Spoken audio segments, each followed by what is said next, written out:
You can never achieve success alone. And in this business, it is so true. Successful people are persistent people. The Bible says that cast your bread upon the waters. I remember Linda Harteye saying from stage once, this is the only business I've ever seen where you cast your bread upon the waters and it comes back buttered. But the Bible says, cast your bread upon the waters. Have you noticed it doesn't say try it once and if it don't work, don't stop casting your bread? Not at all. I've learned from fishing, as some of you may know, I'm an avid and passionate angler. I found it lasts longer than sex, that's the thing. Well, it does in my case, you know. But it is. Casting your bread upon the waters is rather like fly fishing. I found that whenever I go out fly fishing, I've got to cast on the water many, many, many, many times before I hook something that's worth holding on to. And the same applies in this business when helping people. You're going to have to cast many, many times. But that is the success in this business. Successful people will help many people. But not for what's in it for themselves. They know, successful people, that if they help enough other people succeed, they have to succeed. And success will be given back many, many, many times in the future. Successful people believe in what they're doing totally. And they know that if they just keep swinging and they just keep slogging, they'll get there. And therefore believe in investing in themselves. Their time, their effort, planning, goal setting, investing all of the time in themselves. Success will never and is never achieved on automatic pilot. You can't coast to success. You've got to get off your butt, roll your sleeves up, and put some action in. You're going to have to do things differently. You're going to have to start thinking differently. You're going to have to change your logic. Pat said to me many, many times, Mike, you're going to have to change your logic if you're going to build this business. This business is like no other. You're going to have to change your thinking. You're going to have to do some things you've never done before. And no one can do it alone. But in this business, there's always someone there to hold your hand, to support you, to encourage you on. No one can do it alone. But no one can do it for you either. You need the team support. And that is why this organization is so successful. Because every leader, the leaders who've been here today and organized this function, did it on the team spirit and the team result. We're all individuals within a team. You will need that team support. And it is especially true, as I say, in this organization. But at all times, your success will be encouraged and supported along the way by your upline. And sometimes the crossline. Encouragement sometimes from people you don't really know is a tonic. But you will be encouraged all of the time by your upline, assisted and prompted and pushed along and dragged along and helped by the system. And in building this business, your success will come from helping others. But the more you help others to succeed, the more it helps you succeed. You'll never give away more than you get back. And nothing is more true than this opportunity. So you need to understand and accept the facts. There are things you're going to have to change. There are things you're going to have to do differently. You're going to have to learn some things you've never done before. And the fact is that probably 10 to 20% of most of the things you're going to do to achieve success are going to be things that you haven't or don't like to do. Or even that you're good at.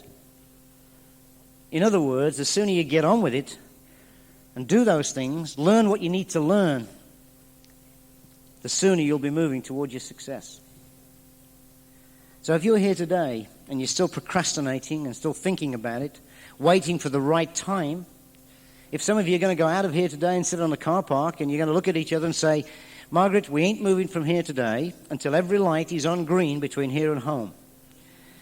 We'll probably find you here at the next function. Cobwebs on the car, that kind of thing. It don't happen that way. So if you are thinking about it, waiting for the right time, forget it. The fact is, if you believe in something, any time is the right time to start. And if you want something badly enough, it's always the right time. But you've got to sit down. You've got to sit down and think about what your dream is, what your reason is. What is it that you want to achieve? What is the success that you want? What is it that's going to start your motor, float your boat, mow your grass, as Jerry Harteye says? And when you know, as Di's already talked, that's when you got to start setting goals, making plans to achieve it. I remember reading in a book, a German proverb. It went simply, you have to take life as it happens, but you should try to make it happen the way you want to take it. David Campbell said, if you don't know where you're going, you'll probably end up somewhere else. Only you can choose the direction in which you're going to move and which your life will take. You have to set the goals. The secret is to move in a positive direction, one step at a time, toward your goal, toward your dream, toward your focus. I remember Bill O'Brien saying to us many times, if you're going to set goals, make them big uns. Make them big and exciting. Big and far-reaching goals. So big that they'll give you a buzz when you think about them. They'll make you work harder and faster. But most of all, they'll keep that constant focus on your success and your dream. He also said, a goal is simply a dream with a date on it. And you may ask, as I did many times, how big's big, Bill?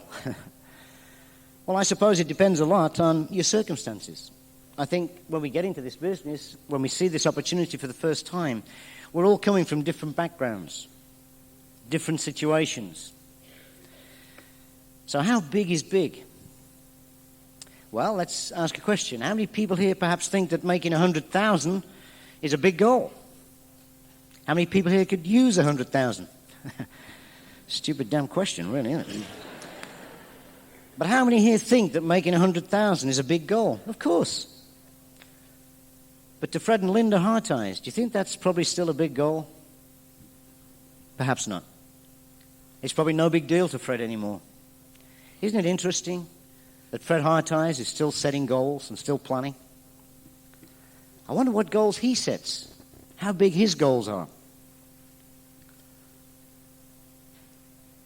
I remember Bill O'Brien saying again, he said, if your friends don't laugh at you when you tell them about your goals and your dreams, then they ain't big enough, brother. And I've discovered it probably won't only be your friends that laugh at you, or smile at you, or finger point at you. It may be your family. It may be your brothers and your sisters and your mum and your dad. My father said to me when I talked about this business, he said, son, I can't believe that a successful businessman like you can take anything like that so serious. So it may be your close family. My father told me not to build this business, to be sensible. My father died after 43 years for one company. He died with 59 quid in his pocket and a coloured telly. And he told me not to think too big. Don't think and rise above your station. The fact is, we all live in a free country. You and I live in a free society where we can be whatever we want to be. You can be what you want to be, go where you want to go, do what you want to do. You can make your mind up to be successful, or you can make your mind up to fail. You can be happy, or you can be damn miserable, as you want to be. You can be trapped in a job for the rest of your life, or you can be free. All you have to decide to do is to get off your butt, roll your sleeves up, and work at it. Here's an opportunity that works. But you've got to think big. You've got to plan big. You've got to shoot for the moon. We've all heard that saying. Shoot for the moon. Keep shooting for the moon. If you miss it, you'll still end up amongst the stars. And when I heard that first, it sounded a bit corny, but the more you think about it, the more profound it seems. If you keep shooting at the moon and you miss, you've got to end up amongst the stars. It's easier than shooting at the toilet door, isn't it? If you miss the toilet door, where'd you end up? In the crap, probably. Right? How many times have we heard that saying? Keep shooting for the moon. But it is true. If you want to win, then you have to do what winners do. Winners set goals. They focus continually on their dreams, big dreams. Winners are living in the same world as you and I. We read about them every day in the sports newspapers. People from terrible backgrounds who've risen to unbelievable heights. We see them on television. We see them on film. We hear them in broadcast. People who've won at something and become the best in their field. Do you ever ask yourself, why don't they get negative? Because they have a goal. They have a focus. But they're living in the same world as you and I are. They're hearing the same negative garbage every day as you and I. But they ignore it. Because they have a focus. They're focused on their goals. They think hard and long about where they want to go. They plan it. They see it and they put it in crystal detail. And they think about what they want to accomplish. And they set goals to achieve it. And then they write them down. Commit them to paper. Not just weekly goals either. Not just monthly goals. But yearly, 5-yearly, 10-yearly. We've heard many stories about Olympic stars who've trained for 4 years, daily, 5, 6, 7, 8 hours a day, 7 days a week, 365 days a year for 4 years, to perhaps be in one race and to win it. If we look at some of our gold medalists, we think about what they must have gone through day after day, getting up at 4 and 5 a.m. in the morning, 7 days a week, 365 days a year, their constant focus on where they're going to end up, what their goal is, what their plan is. They set 4-year goals just to win perhaps one race. You see, the difference between success and failure is very simply put this way. The only difference between a rich man and a pauper is how they use their time. Do you know where you want to be 5 years from now? You have realized this is a 2 to 5 year plan. It's not a 2 to 5 week, it's not a 2 to 5 day or a 2 to 5 month, it's a 2 to 5 year plan. Have you thought about where you're going to be 5 years from now? Imagine we've moved down the road 5 years. It's Sunday afternoon, 5 years from now. What are you planning on doing the next day? Let's come back to here now. What are you planning on doing tomorrow? Is it work? Have I suddenly spoiled your day, bringing back the memory of the alarm clock in the morning? 5 years from now, if you just started planning and goal setting, where could you be? What do you want to do? What's your goal 5 years from now? What do you want to be working on in 5 years from now? What have you got to work on between now and 5 years down the road? Write it down. What things do you want to be doing on a Monday 5 years from now? Perhaps it's golf. I'm sure there's some golfers in the room. If you had a choice tomorrow to go to work or play golf, what would your choice be? Work, right? No, of course not. But it may not be golf. It isn't golf for everyone. Maybe fishing. To sit there on a Monday morning at 10 o'clock and the sun's shining and the birds are singing. The only thing that you can see is nature, the sun, the water, the grass, the birds. And you think about the people who told you no, who said it wouldn't work. These days I take with me a portable telephone when I go fishing. And I think, who can I ring today? So what do you want to be doing 5 years from now? Maybe not be fishing for you. Perhaps it's holidaying. Perhaps it's sitting on some beautiful beach. Can you imagine tomorrow morning? White beach, blue sea, kids are playing, no one else on the beach. And you're lying there on 2 sunbeds, the sun's beating down. And you're getting that annoying tickle as perspiration is running down. Yeah. And all you're thinking about is how cold the drink's going to be that the guy's walking down the beach to you. That may not be for you either. Maybe it's to see the sights of the world. Write it down. Get pictures, crystallize it, commit it to paper. How much income do you want to be earning 5 years from now? How much do you want to be earning a week or a month? Write it down in detail. What family goals are you planning? What do you want to do for your kids? What do you want to do for your parents? What do you want to achieve together 5 years from now? You need to decide on those things today, not tomorrow. Tomorrow never comes. Whatever goals you end up having, you need to have them in detail. As much detail as possible. It's critical that you have them in detail and you write them down. And if you're still not convinced, I know some of you have been in this business a little while and still haven't set a goal. If you're still not convinced that written down and setting goals and writing them down aren't important and aren't critical to your success, then let me read you something from a book. It was an experiment carried out at Harvard University. This is fact. This isn't fiction. So just in case you think that writing down your goals isn't important, let me tell you what writing goals down can do. A few years ago, a behavioral research team from the prestigious Harvard Business School took a random sample of 100 graduating senior students, and they asked them this question: where would you like to be and what would you like to be doing 10 years from now?